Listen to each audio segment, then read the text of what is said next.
Thank you, Rosie. Thank you so much, all of you, for joining us here today. I really appreciate it, and it is a real privilege to be here during the UK presidency of the Security Council and to be able to hold this Hearing Her Voice event as well. And the reason for doing this is because it was 25 years ago this year that the international community made a promise that women's roles, women's experiences and women's contributions must inform and underpin the world's approach to peace and security. And that promise was made in UN Security Council Resolution 1325. And at that time, it was a genuine milestone. It was the first time that the world's highest security body had put in black and white what we know to be true, that women are not only the victims of war, they must also be the architects of peace.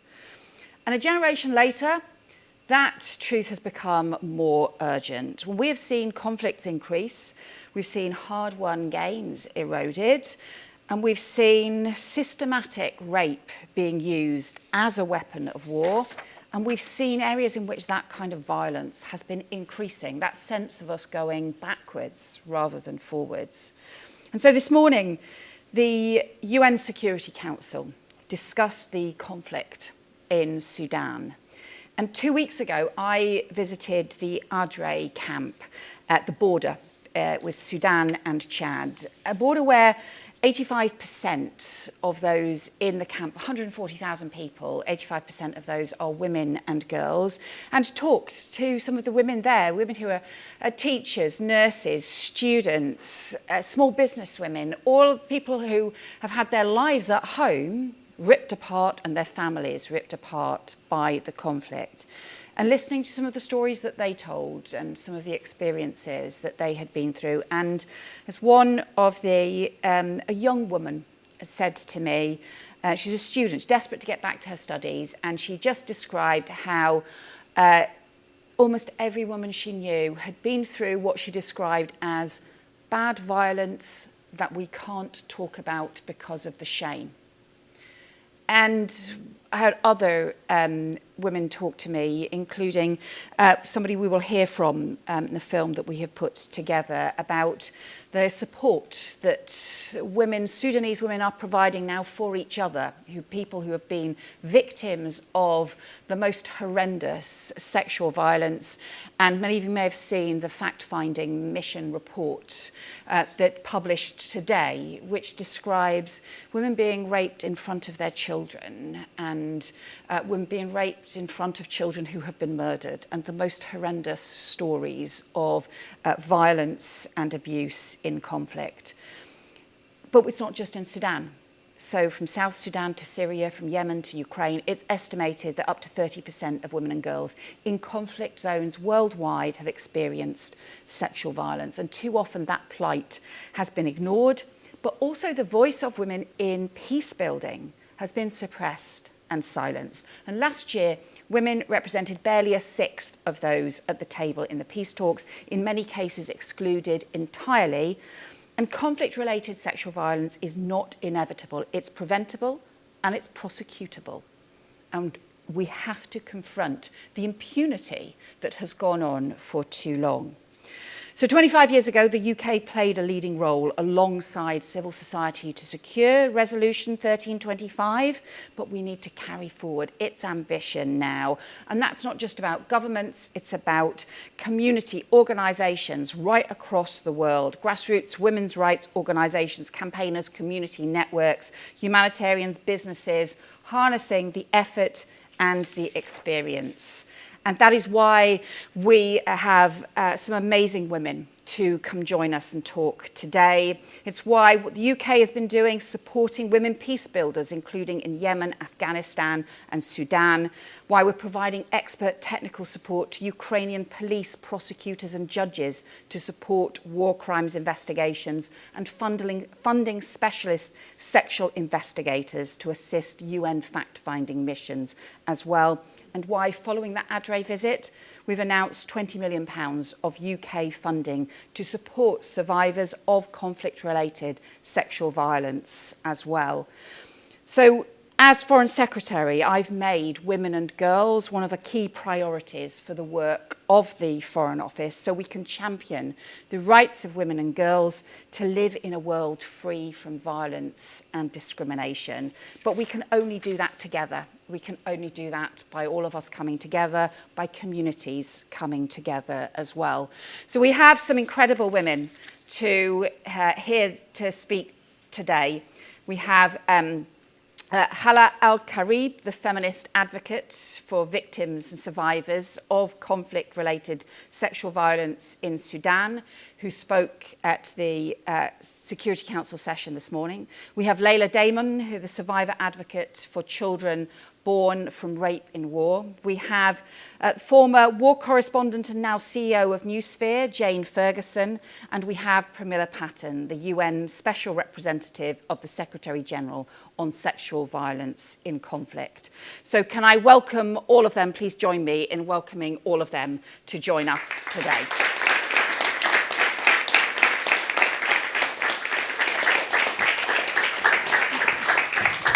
Hala, I wanted to start with you today, and because thank you for the evidence that you gave to in the briefing that you provided for the Security Council this morning.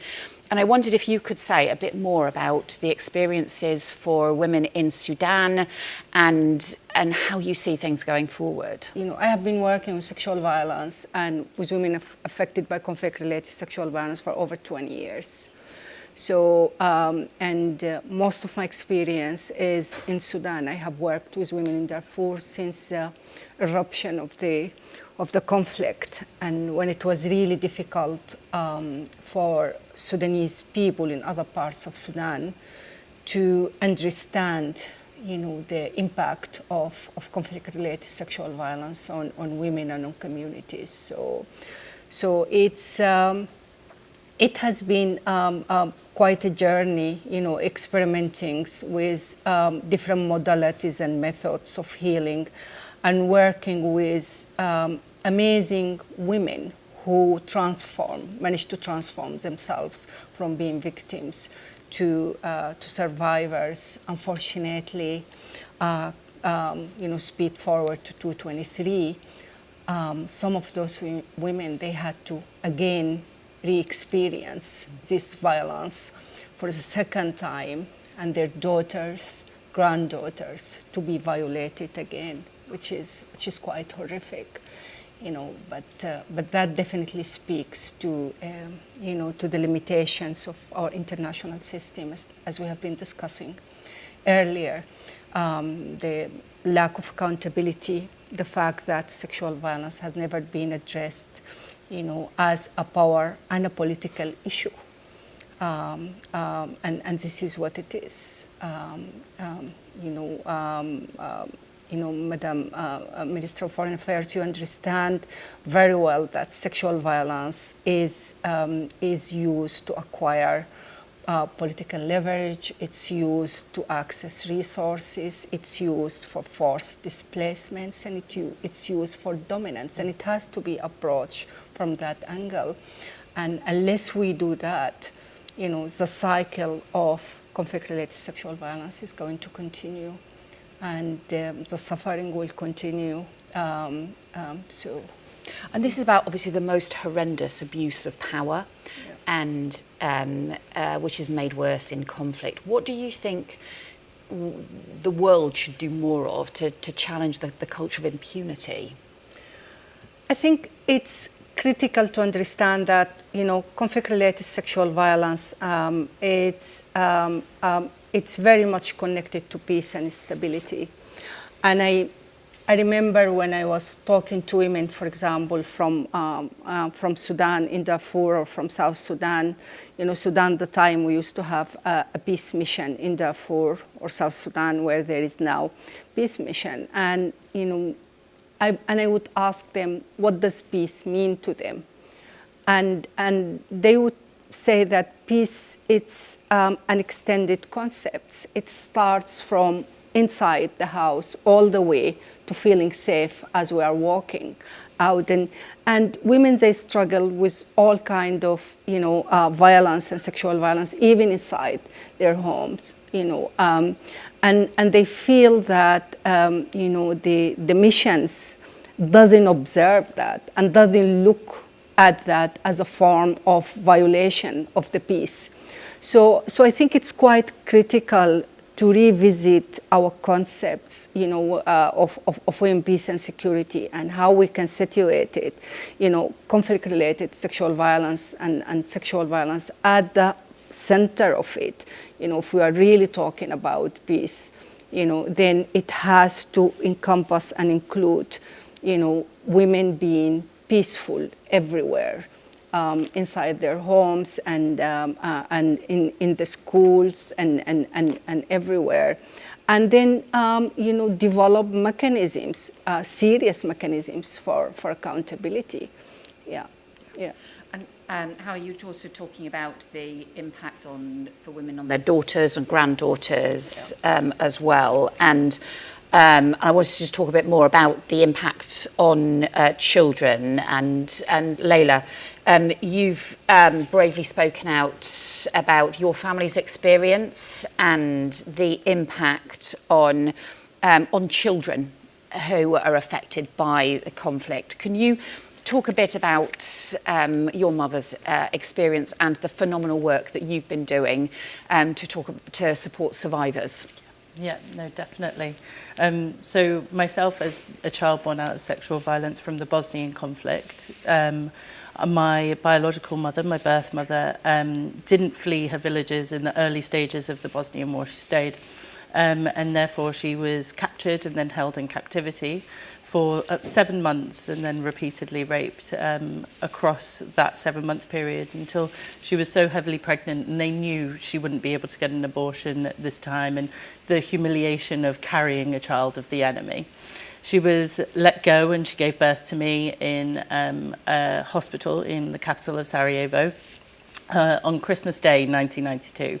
And my parents, my adoptive parents, were 2 British journalists documenting on the war and the kind of collapse of ex-Yugoslavia at the time, and they'd come across my story as a child coming out of sexual violence, some of the first children to be born of sexual violence, and my birth mother was willing to talk to them about her experience, but also about her feelings towards me.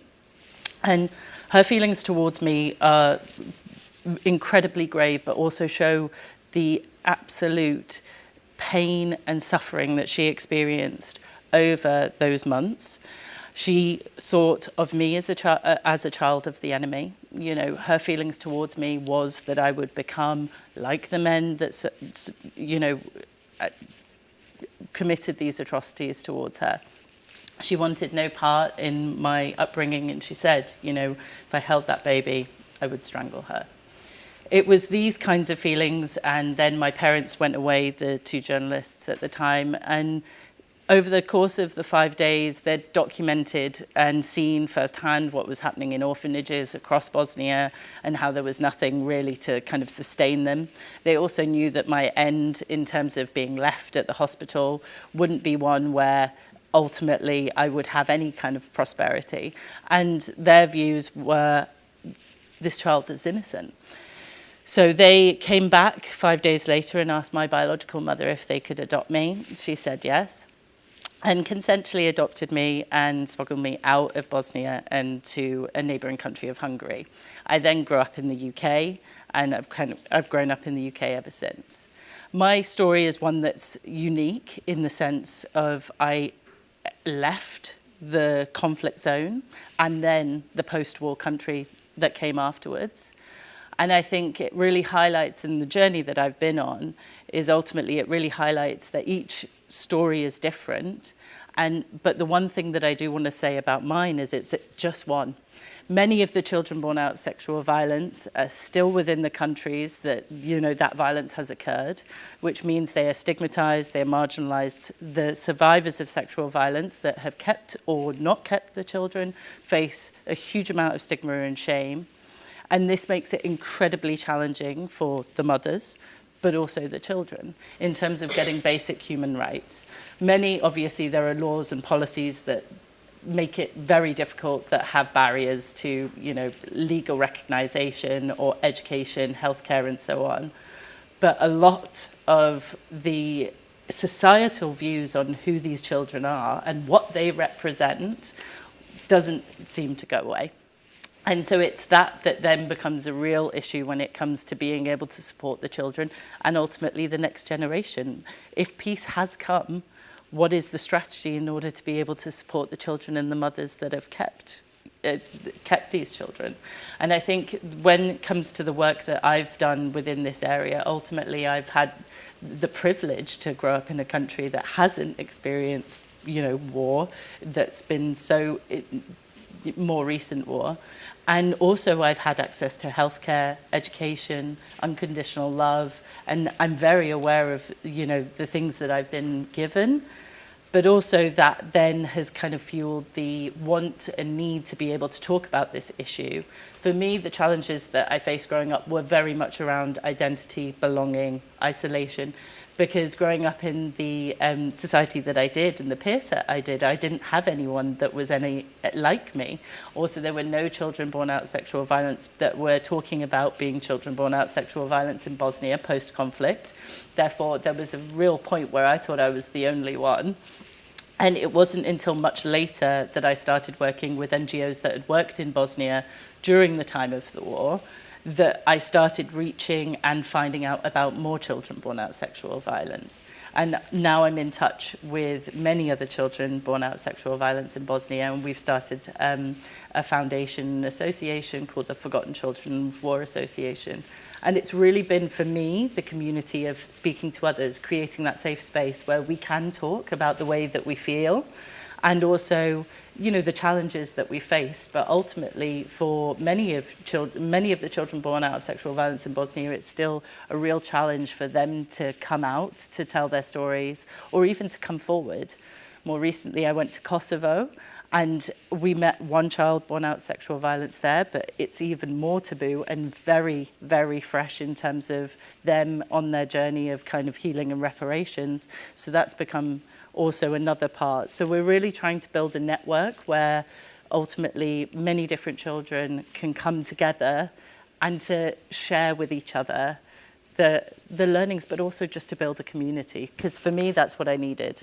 For others, however, that live in country, it's about being able to support them from a community sense, from an educational sense, and really preventing and breaking down the barriers that stop them from having equal rights to as any child should.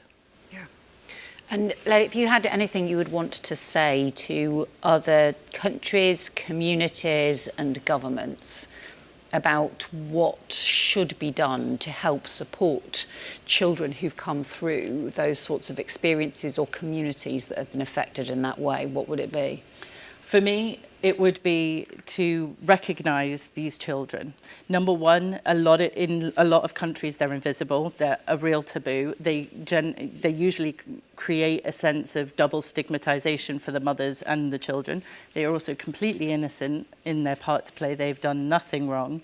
But ultimately, from a government point of view, it's reviewing policies and laws that stop children being able to have the same rights as others. For instance, in Bosnia, you couldn't go to university if you didn't have your father's name on the birth certificate, which then prevents you from having an education. But from a community point of view, it's really about, and it's very much at a grassroots level, bringing people together, continuing to try and build and also heal both mother and child. That bond is incredibly important, and I've been able to meet my birth mother and have a relationship with her post-conflict, and it has been the most healing journey, and it's been had a profound impact on me, but also that bond in terms of growing together. So it's really about societies being open-minded in terms of bringing both mother and child on the journey and bringing them in. Thank you. And Jane, your war reporting's taken you from South Sudan, Afghanistan, Yemen, all over the world. How do you think we ensure that actually the spotlight is shone on this kind of violence and stop the world looking away? It's really frustrating, actually, after, you know, a decade and a half of coverage, to hear stories like this again and again. I mean, I was in South Sudan, you know, it would be sort of 8, 9 years ago in South Sudan and Juba, hearing really similar stories in camps on the outskirts of Juba, where women were able to provide support for one another, and we were able to cover that at PBS. You know, coming together, and these were women who had been gang raped by soldiers. It's very, very frustrating to hear how this has happened again and again and again. And it's, you know, we've heard a lot, you know, mentioned now about impunity, and this is a huge problem. And that's, as someone who covers conflict more broadly, you know, so I spend a lot of time with soldiers, militaries, a lot of time with insurgent groups all over the world. We come to understand the thinking of soldiers and commanders, and that impunity is so clear in terms of any kind of sense of caution or taboo. Even if someone is not making a moral choice not to rape, one would hope there would be a fear of conviction, a fear of scandal. And I can't, as a journalist, I can't give them real justice. I can't sort of, you know, I can't really push forward that accountability, which seems so difficult to grasp. You know, if we take, for instance, you know, spend a lot of time covering the sexual violence against the Yazidi community in Iraq, and that is a, you know, recognized genocide. That was a moment of sexual violence that captured the world's attention, and there was so much momentum behind trying to find any kind of, or reach any kind of justice for those women, and it still hasn't really materialized for them. But the one thing that, as a reporter, we hope to do is to at least, we can't give them justice, but we can tell these stories and effectively try to transfer the shame onto the perpetrators by publicly talking about what has happened to these women. And it's not a court of law, but there's something to be said for hearing their stories, verifying their stories as best we can, listening to them and telling them. And you know, the two challenges, I think, that have really begun to become much more intense in recent years is the collapse in media at the moment. I mean, when we think about coverage from Sudan, a big problem is access. It's very, very hard to get in, but also beyond the access. I mean, you know, international news organizations, certainly here in the United States, but globally, are really struggling. And so we've seen bureaus shuttered, travel budgets really, really cut down. So trying to support credible independent journalism as well, to go out and cover these issues and to make sure journalists get access that they need. It's becoming actually much, much harder to report. You know, militaries, governments are a lot less welcoming to journalists, a lot less ready to recognize their role in covering these conflicts. And the other thing that I think is an important talking point that was raised somewhat after the attacks on the Yazidi communities is making sure that we can report with great rigor and really find you know, witnesses and victims who want to tell their stories, but to do so in a way that's responsible. And we did see, you know, unfortunately, my industry is a very imperfect one, and during a lot of the coverage of the sex crimes against the Yazidi community by ISIS, where a lot of young women were obviously kidnapped, held, and abused for long periods of time. Those who were able to escape or their community could buy their freedom were interviewed in ways that could be quite salacious. It was quite forceful. You know, there's so much that journalists need to learn, specifically as skills of interviewing victims of sexual violence.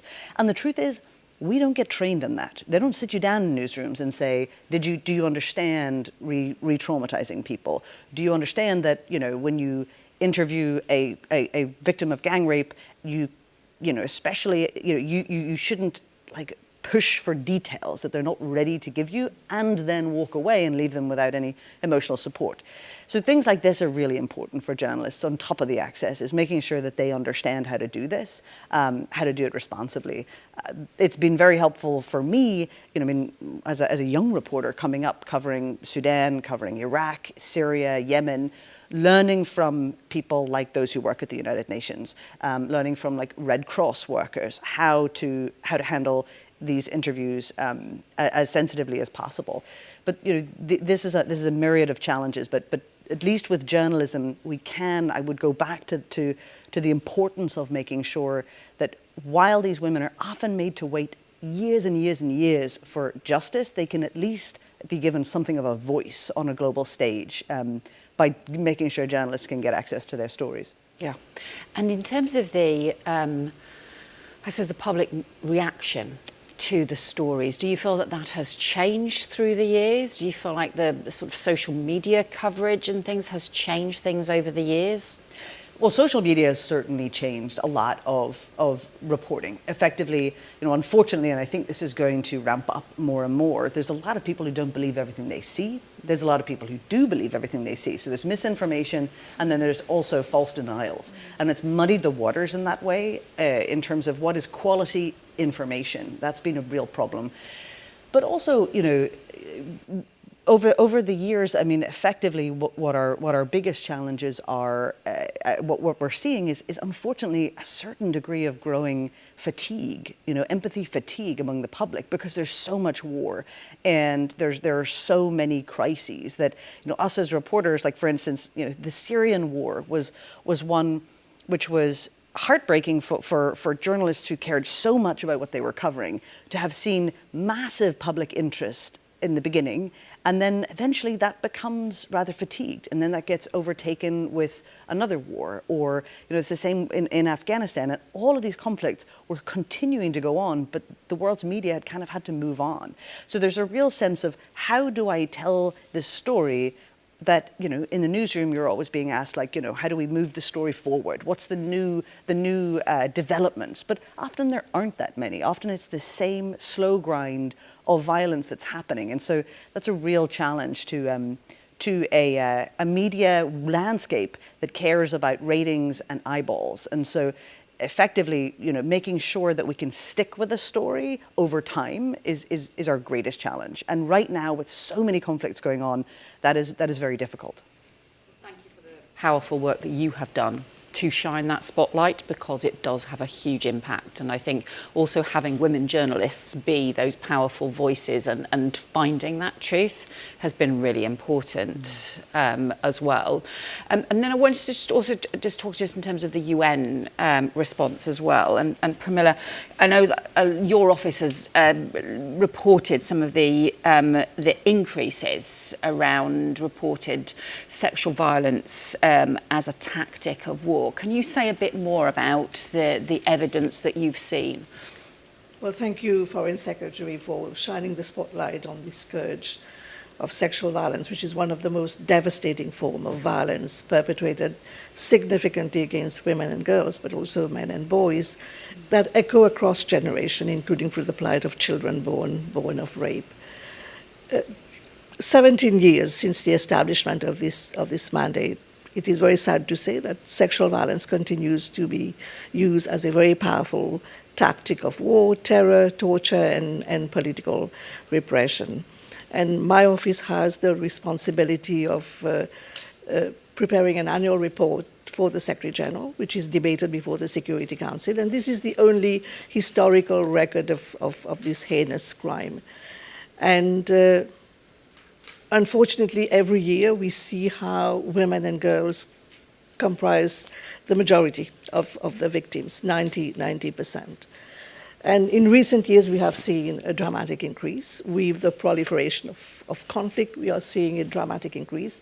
In the 2024 report, we saw an 87% increase from the previous year. And in the 2025 report, which is being finalized, the numbers have doubled. And that in spite of the access challenges, security challenges, and also capacity challenges to monitor those cases. And every year we stress that the report does not purport to show the actual prevalence of these crimes, but only the trends and patterns. And but behind all these facts and figures are hidden faces of women and girls, of wives, daughters, sisters, and friends. When I took office, I said one thing. The mandate was created for survivors and has the face of a survivor. And I have prioritized survivors, and I have prioritized field mission. And for me, I have made survivors my moral compass. And everywhere I go, I hear the same thing across conflict zones, that what happened to them could have been prevented, and they don't want another girl or another woman to have a similar story to theirs. And they also demand the same thing: protection, services, and justice and reparations. And from Bosnia, I learned how the journey to recovery is a very personalized one. That was one of my first missions when I took office in 2017. I met a woman who reported 25 years after the war, and she told me that my husband just passed away, and I felt the need to relieve myself from that burden which I kept for 25 years. If I had told him, he would have rejected me. So we are talking about a crime where society is more apt to blame the survivor than the perpetrator. And often we meet survivors who are struck by the double tragedy of rape and rejection. What I'm seeing during field mission is that the sexual violence is becoming more brutal.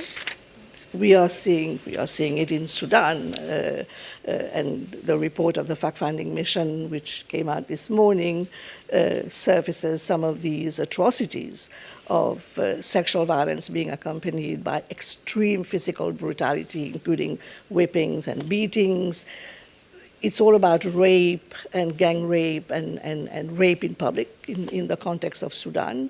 We are seeing in the context of the Democratic Republic of Congo reports of summary execution after rape, so that the information does not get a chance to become evidence. In Cox's Bazar, where I went 3 times, women repeatedly, in all the 6 camps, told me about women being tied to rocks and trees and being gang raped. We know that what's going on in Sudan, that it is part of the organizational policy of RSF, and that the war is actually being fought on the bodies of women and girls. In Haiti, we are seeing how it's the rule of the gang and the rule of the gun that has actually replaced the rule of law, where sexual violence is being used as a tool to control population and territory, and facilitated by a widespread access to military-grade weapons and ammunition. And it is the same thing is happening in Sudan, where we see the nexus between the proliferation of small arms and light weapons and sexual violence. What I'm also observing in many, during recent field mission, is the nexus between food insecurity and sexual violence, and which is compounding their vulnerability to sexual violence. In the DRC, for example, I was horrified to see a proliferation of brothels in and around the camps, where the women and the girls, out of sheer desperation, were prostituting themselves for less than $1 to buy food and water. I have been to refugee and IDP camps in a number of countries, including Adre and Farshana.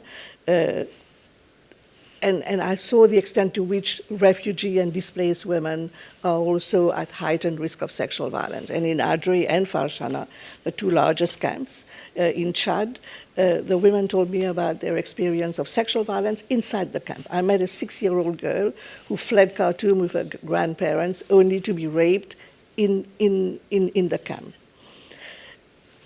In Ukraine, we are also seeing sexual violence being perpetrated at checkpoints, during house searches, in detention, and there is a recent Commission of Inquiry report that has surfaced the form of sexual violence as a tactic of terror and intimidation against female prisoners of war who were tied, whose ankles and hands were tied, and they were raped, including with rubber baton. So that is the trend. And all this is happening against a backdrop of medical facilities having been decimated. We are increasingly seeing a trend. We saw that in Ethiopia, we saw that in Ukraine, and now in Sudan. Deliberate targeting of medical facilities, of medical personnel, of looting of medical supplies.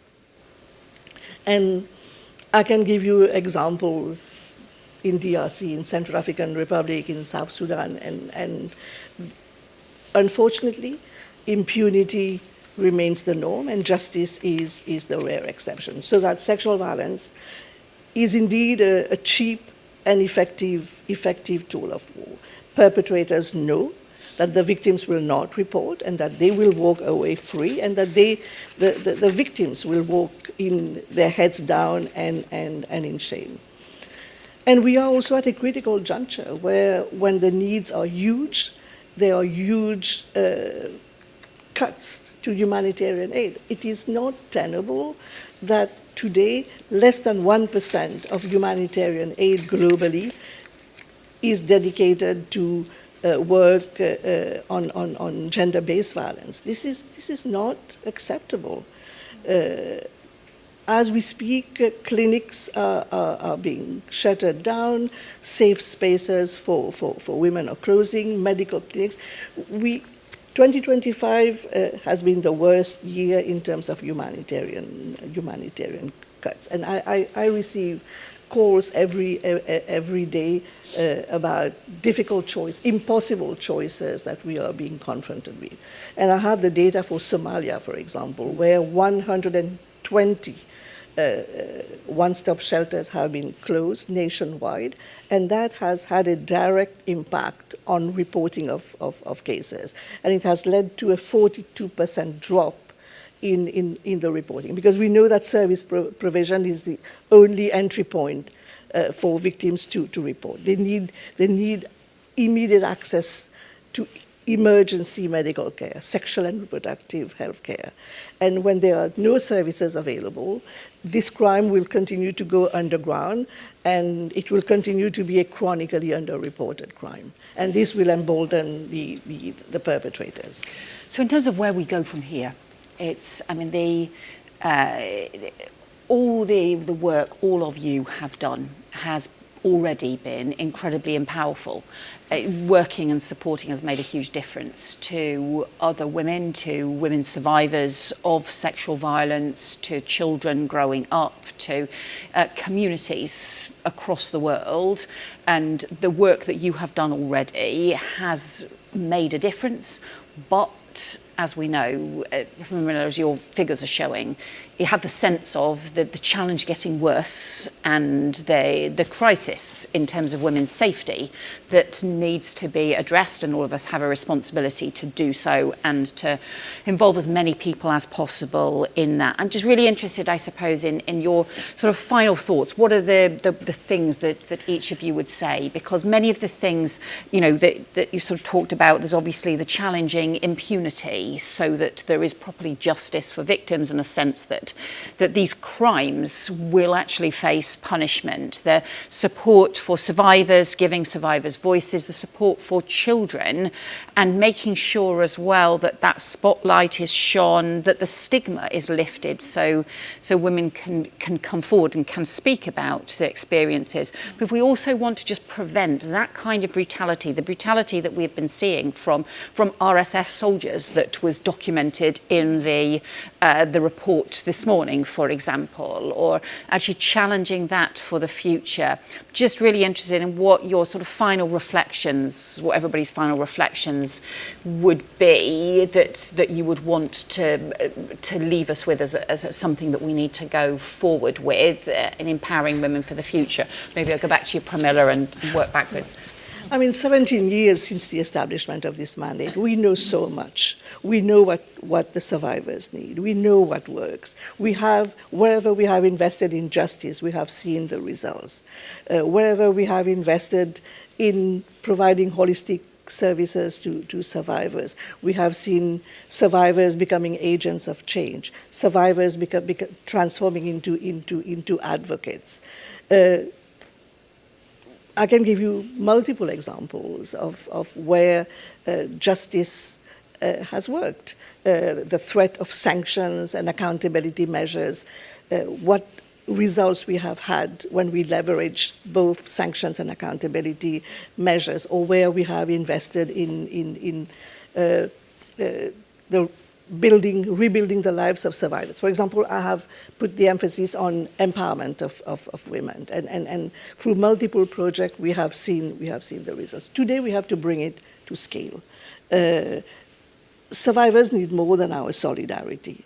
Survivors need a continuum of care, from the emergency medical care to justice, to reparations, including for their children born of rape. We have a solid normative framework with no less than 6 Security Council resolutions dedicated to conflict-related sexual violence. We have an adequate institutional infrastructure with my team of experts on the rule of law, with UN Action Network that brings together 27 UN entities delivering as one on the prevention and response to conflict-related sexual violence.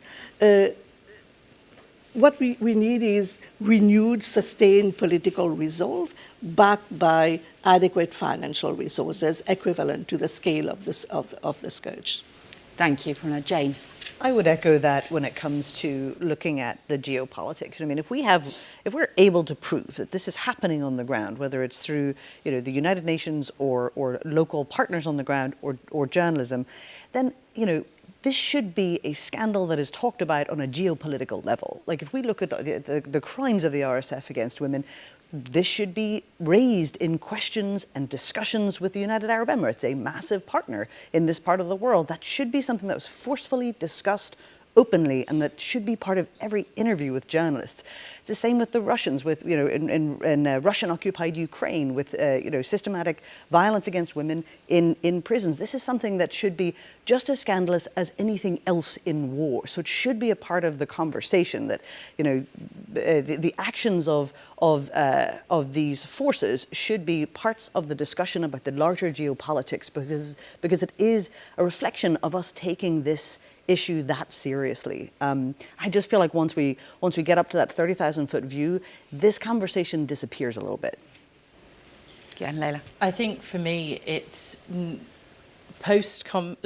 not waiting. Ultimately, when it came to Bosnia and the children born out of sexual violence, many of them are adults now, and they didn't necessarily receive the support that they needed early.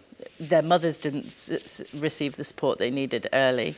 And it's about twofold: looking at the frameworks that are already in place in the countries that are experiencing conflict, which seems to be ever growing and far more than we've had before, and looking to see what we can do to support children, whether it's legal, policy, anything from that point of view, to make sure there aren't barriers when peacetime does come. Whilst during conflict, a lot of this is about survival, how we can protect the survivors of sexual violence and their children. But then it also comes back to how do we then engage and support children and their mothers post-conflict to bring them into society, to make sure they're not double stigmatized, and to make sure that they're not waiting 25 years until family members have passed away to be able to come forward to prosecute their perpetrators. Time runs away, and ultimately we don't have that time. It's about thinking about prevention now and how we can best support those children when that time does come. Yeah, and Hala. I think the biggest problems that Sudan is struggling with at this point when it comes to victims and survivors of sexual violence is the lack of acknowledgement. We're struggling just to make victims and survivors feel that wherever they have encountered that this is a crime and they are worthy of being supported and of receiving help, and that it's not their fault. The lack of, any form of constructive service provision, any form of comprehensive justice, basic, service, basic access to service, a sense of dignity, that doesn't exist. So working with survivors in a vacuum and lack of resources, a lack of acknowledgement, even by humanitarian institution, humanitarian organization. We all know the crisis of support and the crisis of funding that Sudan is struggling with. So that's in itself is the huge challenge. There is a large number of girls, for example, in areas where at least there is some schools that were reopened.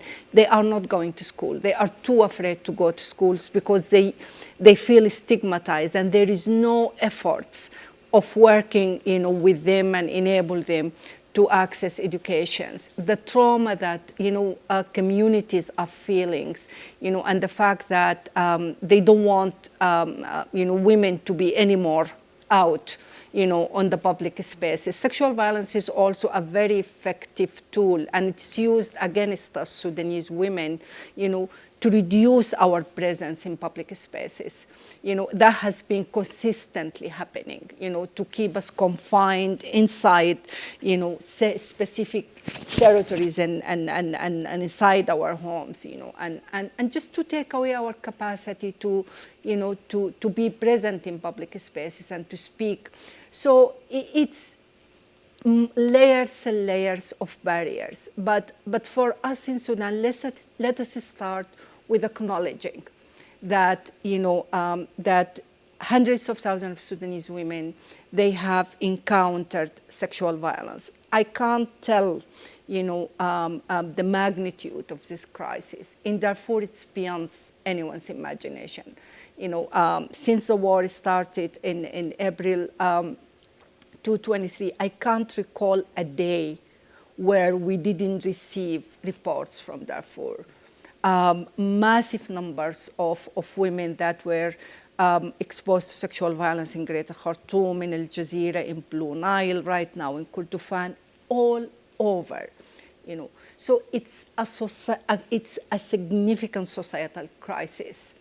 And at this point, and it requires a very comprehensive strategy that's integrated to all sorts, layers of interventions, within the Sudan crisis, whether being political interventions, or humanitarian intervention. It has to be there and central. And that is not happening. It's just left to the women organizations. It's left to the women rights defenders at the front lines, who are themselves often being victimized by sexual violence. I worked with more than 3 women rights defenders to come later, and then we find out that themselves, they have been victims of sexual violence. And they just, at some point they said they found the way, helping other victims. There is some sort of healing. So it's extremely painful situation that's not being reflected on the political narrative, on the conversation, the public discourse around Sudan crisis, just touched on, but not genuinely and seriously being addressed. Yeah. Thank you, Hala. And I want to just really say thank you to all of the participants in the discussion today. And you can hear these really truly devastating stories of violence, of abuse and exploitation, and often the sort of despairing impact of this nature of the conflict-related sexual violence, the way in which the war on women's bodies, as we have talked about, but also what I hope people will also feel, as well as the real sense of anger, rightly feeling anger about what happens in conflict and what we have seen increasing, but also to feel a sense of determination and purpose, and I hope too inspiration from hearing her voice, from hearing the stories from women here today who are exposing what is happening and who are challenging it and who are taking action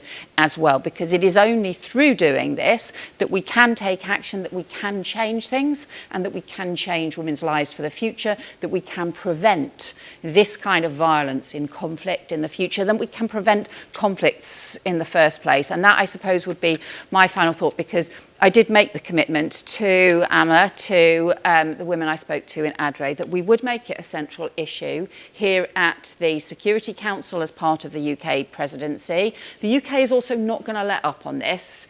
This is an issue we are making a priority. It's something that I have made a priority domestically within the UK over very many years, but it's something we are making a priority as part of our foreign policy to make sure that we continue to tell these stories, to expose the truth of what is happening, but also to mobilise a sense of determination to tackle these challenges. We know that this is really hard, but we also know that actually we can make a difference when we gather together to do so. So please join me in thanking the United Nations Office for Partnerships for helping organise today's event, for the audience, for everybody coming here as part of hearing her voice, but particularly to the incredible women who have been talking today about the work that they are doing, and thank you for the work that you are doing. Hala Al Karib, Lejla, Damon, Jane Fergurson, and Her Excellency Pramila Patten. Thank you very much.